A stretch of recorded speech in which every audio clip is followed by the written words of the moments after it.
In some of your CDs, you mentioned that everything that has ever been thought still exists. Isn't that wonderful?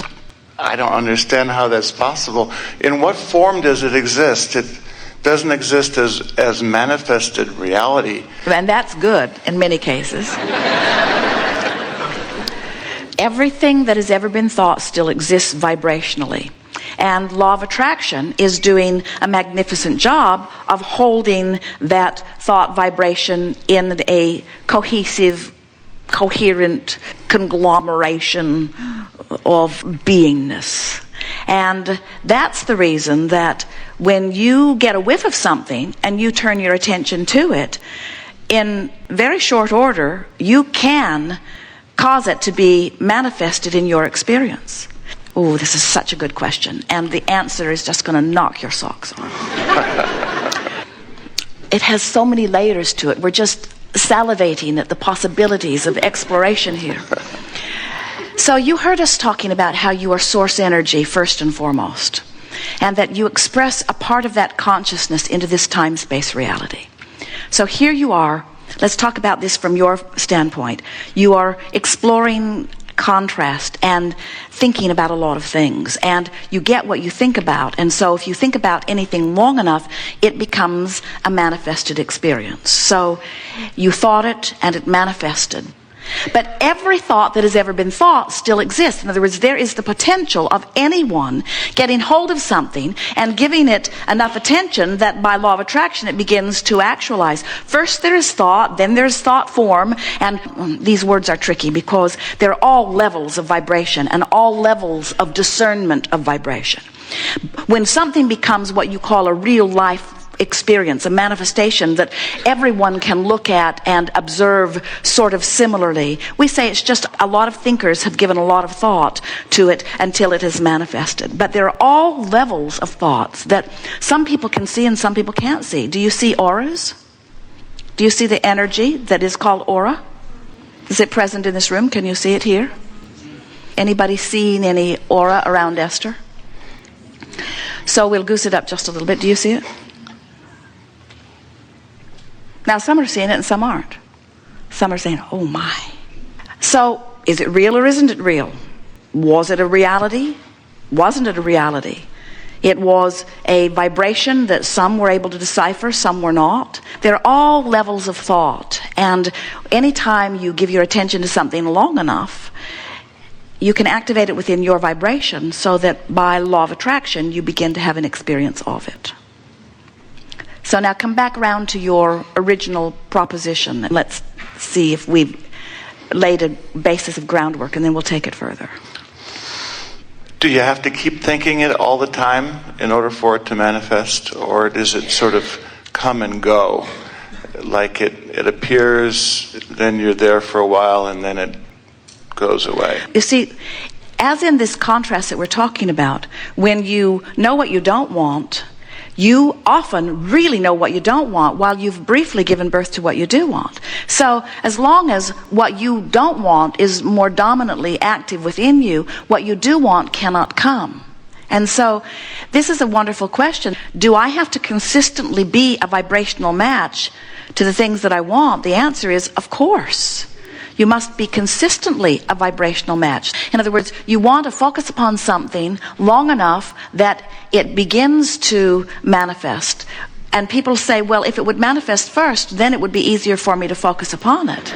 And we say, and that's the point that we're making with you. It is much easier to keep something going than it is to start it up out of the ethers, so to speak. That's one of the benefits that those who are living the successes that you would like to live provide for you. They are a point of focus. You could find someone who is living some aspect of life that you would like to live yourself. And if you could isolate that aspect and give it your undivided attention, it would be a very short period of time. We're talking about days or weeks that you would be expressing in terms of manifestation similar, if not identical, manifestations. It just has to be, because every manifestation is an indication of vibration.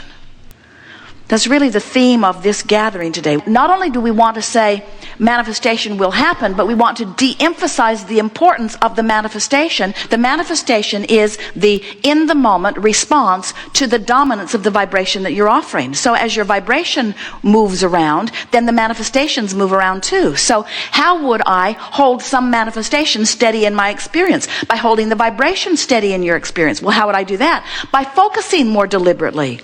By paying attention to the way you feel, by reaching for thoughts that feel increasingly better, by not being sloppy in your thinking, by paying more attention to what you think and what you want than what others are saying about it, by caring about how you feel, by monitoring your guidance system, by being aware that this thought's an upstream thought and then trying to morph it into something that feels more downstream. By caring about how you feel, that's how you begin to maintain a vibration that is consistent, that brings you consistent results. Oh, but manifestations don't stick around very long. They just don't. Have you ever had a house that you left unoccupied? And it just begins to deteriorate at an irrational rate. Take your attention from anything, and the forces that hold it together begin to dissipate. But that doesn't mean that they cease to exist. They can be reactivated at any time. We would like to submit to you that you are such an expansive being, that the future is so much more interesting than the past, that rather than thinking about maintaining a vibration, instead think about growing one. Think about the expressing of the new idea. That's what a passion for life will bring to you.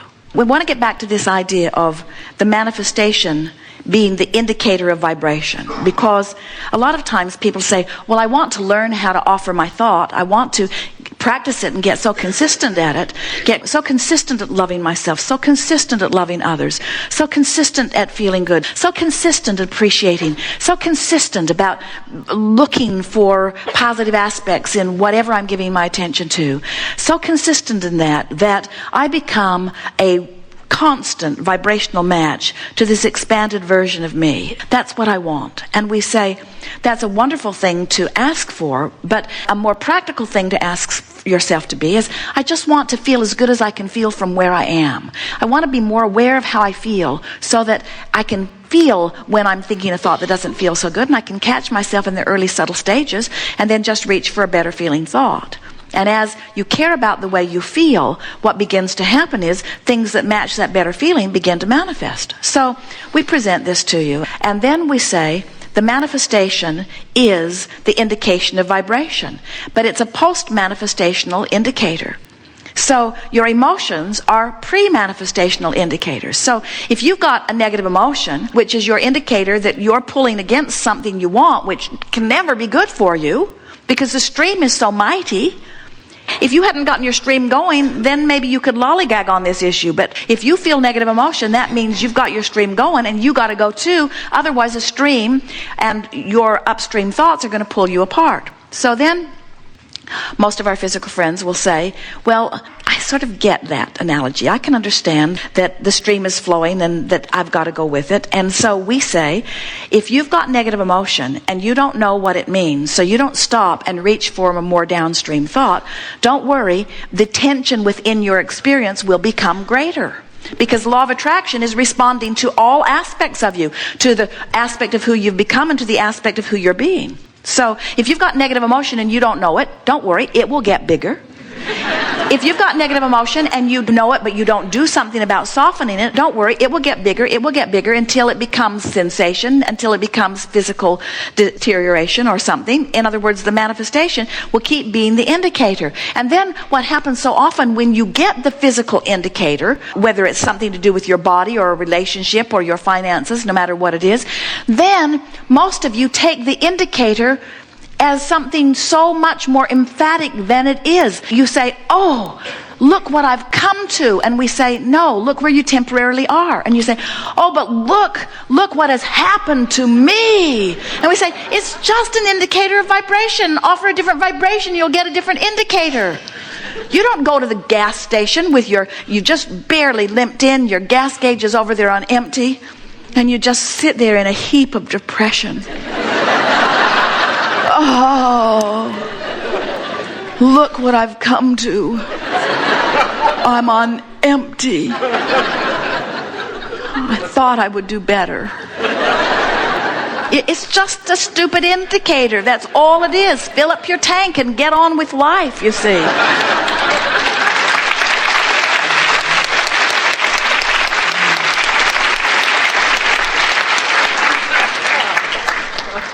So we've gone quite a ways from your very soft and gentle question. So tell me about these thoughts that will always exist to manifestational indicators. But all of it is part of the plethora of vibration that equals life experience. And you are vibrational beings first and foremost. That's who you are. You're vibrational beings. And all of this stuff that you call manifestation is just indicators of vibration. So if you want to change any of those indicators, change the vibration. And watch how powerfully law of attraction will summon to the thought. Everything that you're living is that culmination point, that indication point.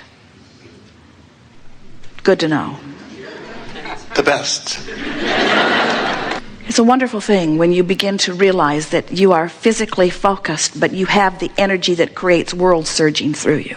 And when you see a child or a beast who is offering no resistance to the energy that creates worlds, and you see the clarity and vitality of that being, and in doing so, you hold yourself as a vibrational match to it and allow some of it yourself. As you begin to pick from the best of life and use that as your excuse to line up with that which is the best of you, then you come into full function of who you are.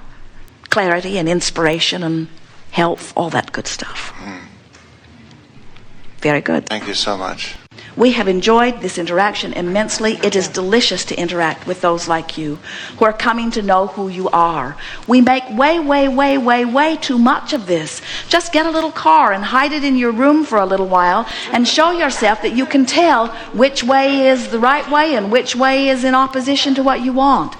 Reactivate in a conscious way the guidance system that is within you and watch how this universe knocks itself out to provide circumstances and events to accommodate you in the unimaginable, for most people, unfolding of a magnificent life.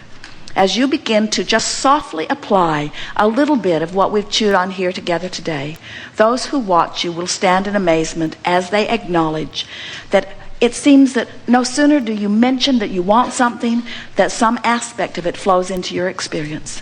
They will begin to describe you as someone full of energy and life, someone clear-minded and resilient, someone who bounces back fast, someone who's not afraid to get out there and explore, someone who's insightful and interested, someone who is deductive and reasonable, somebody who is exploring and coming to personal conclusions without pushing against the conclusions of others. They will describe you as someone who's always nice to be with, someone that always makes them feel better once they've interacted. They will describe you as someone who gives benefit to everything that you give your attention to. You sort of shine a spotlight of well-being and soothing on everything that you give your attention to. This is who you are. This is the being that you were born to be. And anything less than that is not enough for you. And that's why you sometimes feel negative emotion. There is great love here for you. And as always, we remain eternally and joyously incomplete.